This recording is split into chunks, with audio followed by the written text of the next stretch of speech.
SMT स्थानकाबाहेर आमचे प्रतिनिधी सचिन तोडकर उपस्थित आहेत।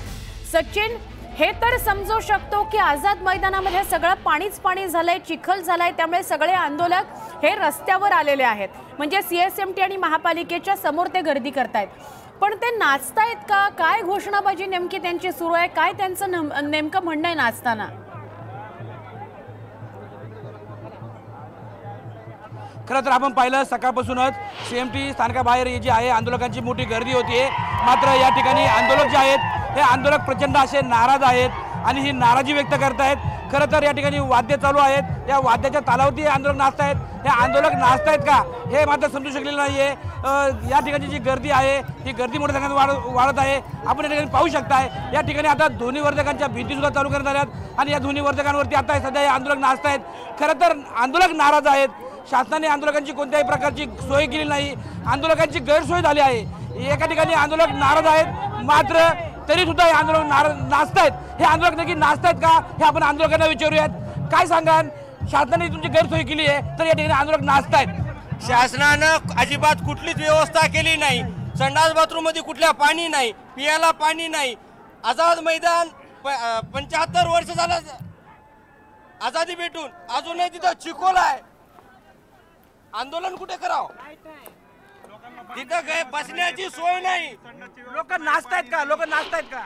लोक फक्त लक्ष वेधण्यासाठी नाचतायत। सरकार आणखीन देखील झोपे गेलेला आहे, त्यांना जाग आली पाहिजे। याचं मागून मागून कुरपाड्या करतायत। संडास बंद करणं, खावगाली बंद करणं, अरे तुम्ही किती बी बंद करा, पट्ट्या जरांगे पाटलाचा एक महिनाभर हल्ला तर बोला, आणि जरांगे पाटलाला एकला एक मराठा पडून देणार नाही। एक मराठा काय सांगाल? या ठिकाणी खरं तर आंदोलकांची गैरसोय झाली आहे, मात्र या ठिकाणी आपण पाहिलं वाद्य चालू आहेत, आंदोलक नाचतायत। नक्की याचं कारण काय? सरकारने पूर्ण मराठ्याची केलेली आहे, गैरसोय केलेली आहे आणि मराठ्याचे आंदोलन इथून पळून जावं म्हणून इथे आसपासचे सगळे चहा टपरी सगळं बंद केलेलं आहे। पण मराठ्यांनी हटणार नाहीत। मराठे हे दाखवून देतात तुम्ही आमच्या अंगात ताकद आहे का नाही। कालपासून जेवले नाहीत, वरून पाऊस चालू आहे तरी आम्ही खंबीरपणे उभे आहे। पाऊस येऊ दे, सरकार राहू दे, काही राहू दे, आम्ही तुला आरक्षण घेतल्याशिवाय जाणार नाहीत। आमच्या ताकद किती आहे सरकारला आम्ही नाचून दाखवतोय। आंदोलक का नाचतात? आंदोलक का नाचतायत? कारण सरकारचं लक्ष वेधण्यासाठी हे आंदोलक नाचत आहे। सरकारने इथे यावं आणि काहीतरी भूमिका स्पष्ट करावी यासाठी आंदोलक त्यांचं हे करत आहे, त्यांना बोलण्यासाठी ते नाचत आहेत। खरं तर आपण यांनी पाहिलं सरकारने आंदोलकांना दुर्लक्ष केलंय। सरकारने कितीही आंदोलकांकडे दुर्लक्ष केलं, आम्हाला वेधण्यासाठी सचिन सरकारचं लक्ष वेधण्यासाठी नाचतोय आणि सरकारचं लक्ष वेधतोय। सचिन, पण आष्टीकर आता बोलण्याकरता आलेले आहेत जरांगे पाटलांशी, तर या संवादातून काही चांगलं, काही सकारात्मक समोर येईल का?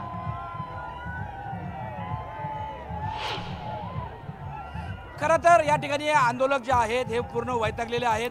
आंदोलकांची मानसिकता बदलतीये। सरकारने कुठंतरी हे आंदोलन गांभीर्याने घेणं गरजेचं आहे। एखादा खासदार किंवा आमदार या ठिकाणी जरांगे पाटलांची भेट घेऊन जमणार नाही। सरकारचं जे अधिकृत शिष्टमंडळ आहे, सरकारचे जे मंत्री आहेत, त्यांच्यावरती ही जबाबदारी आहे। अशा जबाबदार मंत्र्यांनी या ठिकाणी जरांगे पाटील यांच्याशी संपर्क साधणं गरजेचं आहे आणि या आंदोलनावरती तोडगा काढणं गरजेचं आहे। बरोबर सचिन, धन्यवाद। तुर्तास आपण ही माहिती दिली त्याबद्दल। आमचे प्रतिनिधी सचिन तोडकर सीएसएमटीच्या बाहेर मराठा आंदोलकांसोबत आहेत आणि आत्ताची ही जी दृश्य तुम्ही बघताय ही नागपूरची दृश्य आहेत। ओबीसी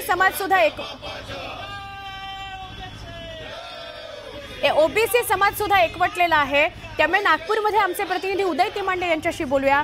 उदय, एका बाजूला मुंबईमध्ये मराठा समाज आंदोलक झालाय, मराठा आरक्षण घेतल्याशिवाय जाणार नाही आणि ते ओबीसीतनंच पाहिजे असं म्हणतात। दुसरीकडे आता ओबीसी समाज आक्रमक झालेला दिसतोय, काय सांगाल नागपुरातली स्थिती? खरं आहे, ज्या पद्धतीने मनोज जरांगे पाटील आपल्या मागणीवर ठाम आहे की मराठ्यांना ओबीसी मधून सरसकट आरक्षण मिळालं पाहिजे, त्याच पार्श्वभूमीवर जे आहे आता नागपूरमध्ये राष्ट्रीय ओबीसी महासंघ आणि ओबीसी संघटनांकडून जे आहे ते आजपासून धरणे आंदोलनाला सुरुवात केलेली आहे। ओबीसीना जे संवैधानिक आरक्षण मिळालेलं आहे ते आरक्षण कुठल्याही पद्धतीनं मराठ्यांना दिल्या जाऊ नये अशी मागणी घेऊन हे आंदोलन जे आहे ते केलं जाणार आहे। खरं तर सरकारनं ओबीसी संघटनांना गेल्या वेळी लिखित स्वरूपात दिलं होतं, मात्र सध्या ज्या पद्धतीनं जरांगे पाटलांचं आंदोलन सुरू आहे त्या आंदोलनावरून सरकारवर कुठेतरी दबाव येईल आणि त्या दबावामुळे सरकार मराठ्यांना म्हणजे सरसकट आरक्षण ओबीसी मधून देईल ही भीती ओबीसी नेत्यांमध्ये आणि त्यामुळे जे आहे ते आजपासून नागपूरमध्ये जे आहे ते साखळी उपोषणाला जी आहे ती सुरुवात होत आहे. थोड्याच वेळाच्या उपोषणाला सुरुवात होईल.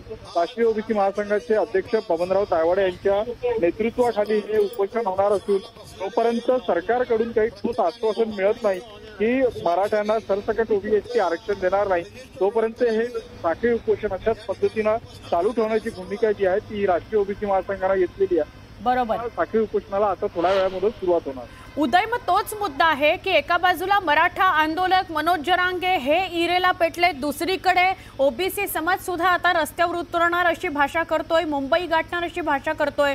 सरकारसमोर ही लॉक परिस्थिती निर्माण झालेली आहे का?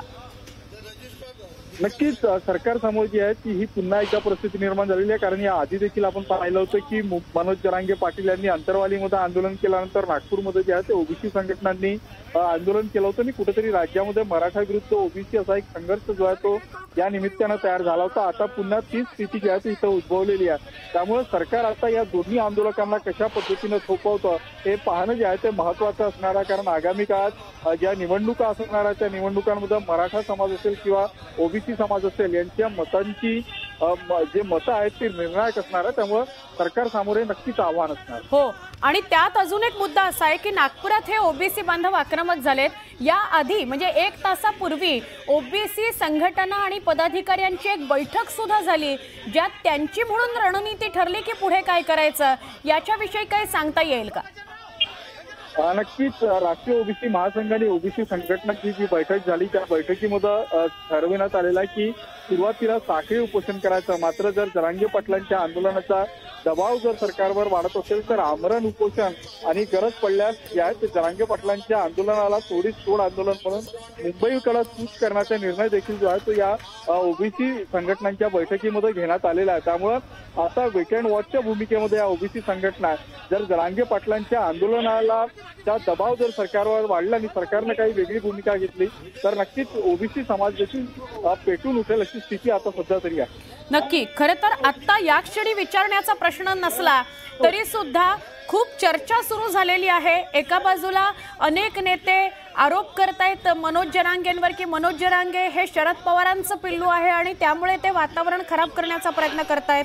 तसंच लक्ष्मण हाकेंचं नाव घेऊन सुद्धा आरोप केले जात आहेत.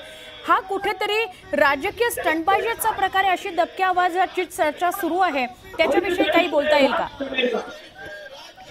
नक्कीच आता वेगवेगळे दावे आणि प्रतिदावे राजकारणामध्ये जे आहे ते केले जात आहे. खरं तर या दोन्ही आंदोलनाची आज गरज का असा प्रश्न जो आहे तो या निमित्तानं पुन्हा एकदा उभा होतोय. कारण गेल्यावेळी ज्यावेळी जरांगे पाटलांनी आंदोलन केलं होतं त्यावेळी त्यांनी गुलाल उधळून जे आहे ते आपल्या आंदोलनाचा समारोप केला होता आणि राष्ट्रीय ओबीसी महासंघ आणि ओबीसी संघटनांना सरकारनं लेखी आश्वासन दिलं होतं की कुठल्याही पद्धतीनं ओबीसी आरक्षणाला धक्का लागणार नाही. त्यामुळे दोन्ही समाजाचं जे आहे ते समाधान झालं होतं.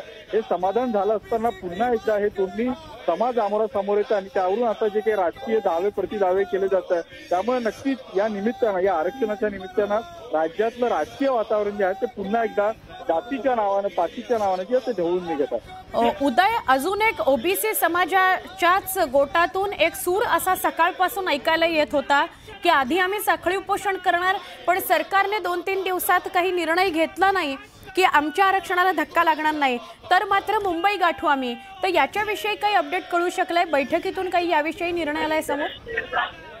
नक्कीच बैठकीमध्ये अशा पद्धतीचा निर्णय झालेला आहे की सुरुवातीला काही दिवस साखळी आंदोलन करायचं. जर या आंदोलनाची दखल सरकारकडून घेतली नाही, सरकारचे प्रतिनिधी जर चर्चेला आले नाही किंवा सरकारनं जर ओबीसीच्या शिष्टमंडळाला चर्चेला बोलविलं नाही तर इथून पुढे जे आहे ते मुंबईकडे कूच करायचं आणि मुंबईमध्ये जाऊन जरांगे पाटलांच्या आंदोलनाच्या तोडीस तोड आंदोलन करून सरकारवर दबाव बनवायचा की कुठल्याही स्थितीमध्ये ओबीसीच्या आरक्षणाला धक्का लागलेला खपवून घेतला जाणार नाही. आणि तरी जर सरकार ऐकत नसेल तर आमरण उपोषण करण्याचा इशारा देखील जे आहे ते या ओबीसी संघटनांना या आंदोलनाच्या निमित्तानं दिलेला आहे. त्यामुळे सरकारचं शिष्टमंडळ किंवा सरकार या ओबीसी संघटनांशी चर्चा करतं का की हे ओबीसी आंदोलक मुंबईकडे कूच करतात हे येत्या 2-3 दिवसामध्ये स्पष्ट होईल.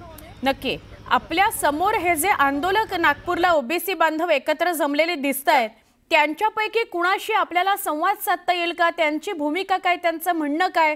ते साखळी आंदोलनाला जे बसतायत ते आधी भूमिका मांडून मग बसणार आहेत का आंदोलनात? सरकारशी त्यांचं बोलणं सुरू आहे का याबाबत काही?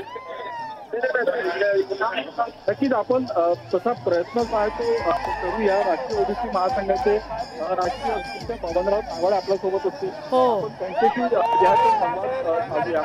मला सांगा सर, आता तुमचं हे इथं साखळी उपोषण सुरू होतं, इथून पुढे तुमची काय भूमिका असणार आहे? आज ज्या पद्धतीने जरांगे पाटलांच्या आंदोलनाला मोठं समर्थन मिळत आहे, मोठा पोलीस बंदोबस्त तैनात केला जातो.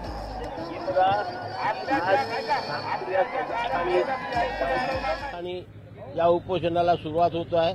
हळूहळू या विभाग पातळीवरती जाईल, त्याच्यानंतर जिल्हा पातळीवरती जाईल.